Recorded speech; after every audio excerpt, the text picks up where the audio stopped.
Et bonjour tout le monde, voilà donc écoutez, on se retrouve à nouveau à bord du Drakkar, un 30 pieds quillard et toujours sur l'Hérault, on n'a pas bougé.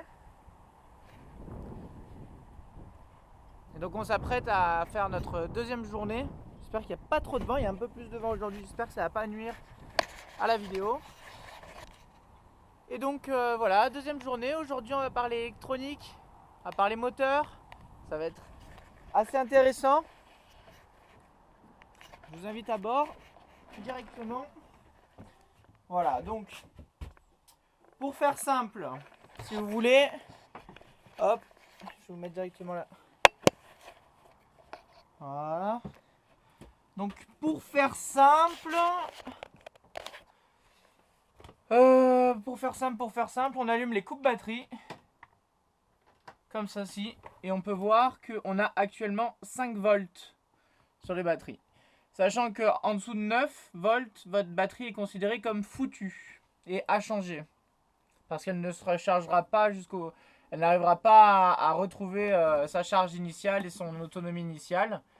Donc bon, c'est une assez mauvaise nouvelle. Ça veut dire qu'on va devoir faire sans électricité. Un check électricité sans électricité, vous imaginez bien que c'est déjà beaucoup plus compliqué.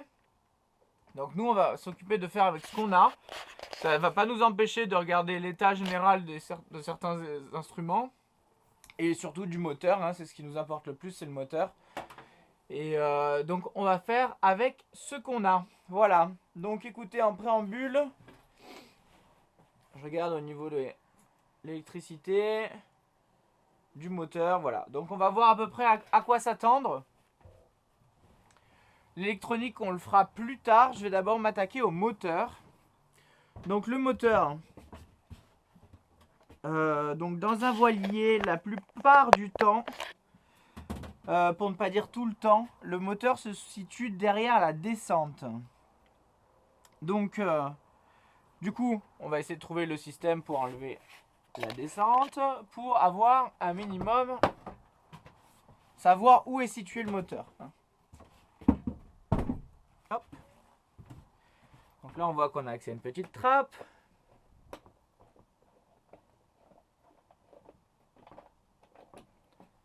Comme ceci. On prend la frontale et là on voit ce qu'on voit. Donc on voit qu'on a accès à quoi? On voit déjà où est situé le moteur, on voit à peu près son état.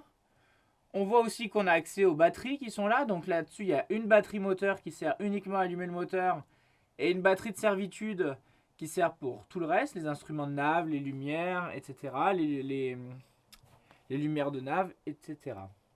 Donc voilà, on voit qu'on a accès à la courroie.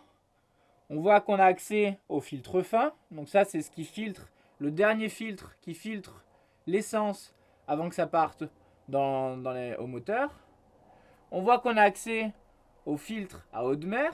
Donc on imagine que quelque part, normalement, il y aurait une vanne d'eau moteur. Et quoi qu'il arrive, il y a un système de refroidissement à eau de mer, forcément. On voit que du filtre à eau de mer, d'un côté, on va à la vanne, et de l'autre côté, on va à la pompe. Donc on voit bien que la pompe se trouve ici. Donc ça nous permet déjà de voir un petit peu près tous les éléments. Mais on se rend compte aussi qu'on n'a pas énormément accès à tout, et que ça va être un peu galère. Donc avant de s'embêter, on va quand même faire un tour complet du bateau, voir si on peut pas y accéder à d'autres endroits.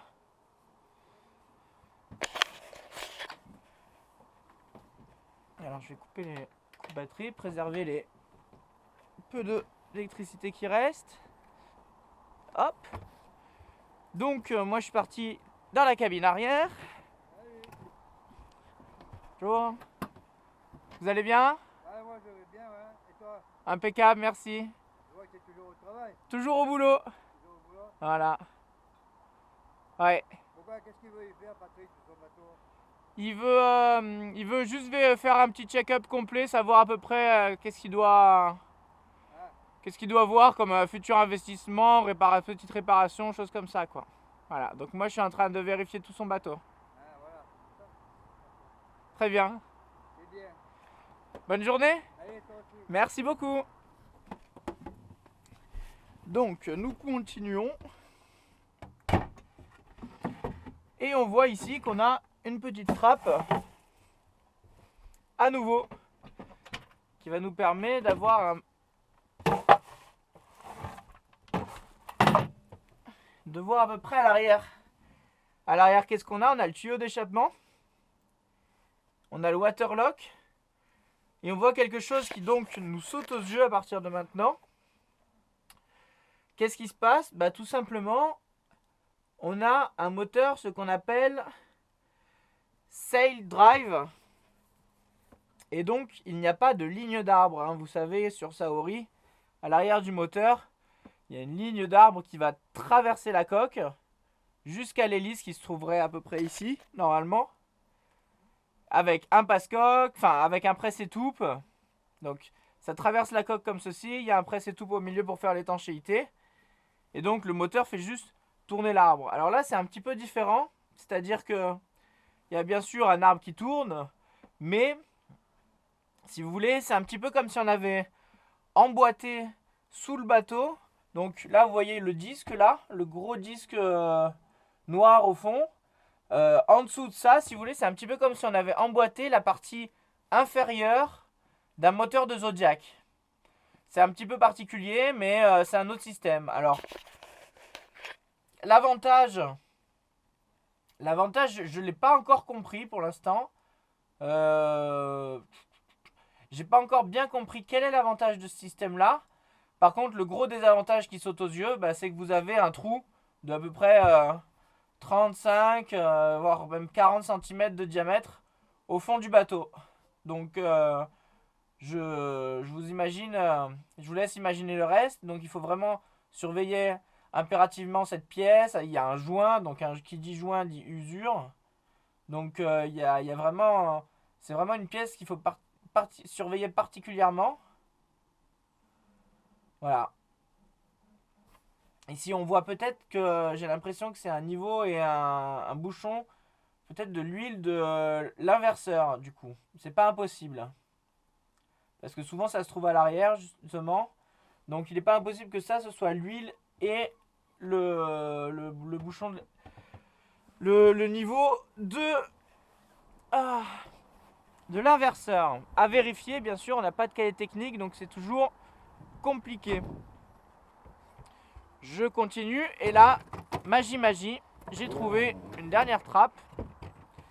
Donc ça c'est le grand luxe, hein. Ça y est pas sur les autres bateaux. Et là on peut voir qu'on a accès à tout le reste. Donc au final on a accès à l'avant, à l'arrière, au-dessus. Donc c'est plutôt pratique. Donc on voit quoi? On voit qu'on a l'huile. On voit qu'on a le liquide de refroidissement qui est ici. Toujours accès aux courroies et on a une pompe pour amorcer le gasoil. Voilà, et on a une bonne visibilité sur le filtre à eau de mer. Voilà, plus après tout le reste, hein, il reste le carter, il reste le démarreur. Et c'est à peu près tout. Hein. Voilà, donc, écoutez, on va reprendre notre listing un par un. Hop. Ah. Voilà, donc vous voyez que pour tout ce qui est moteur, ça va être plutôt pratique parce que nous avons accès, plein d'accès faciles et assez éclairés, donc ça va être plutôt pratique. Maintenant, là où ça va être bien plus compliqué, c'est pour tout ce qui est électronique. Je ne sais pas sur quoi on va pouvoir s'attarder, je ne sais pas ce qu'on va pouvoir faire, mais en tout cas, on n'a pas un pet d'électricité. Donc, on va faire au mieux avec ce qu'on a. Voilà, bah écoutez, je vous embrasse et puis je vous dis à tout à l'heure. Bye bye!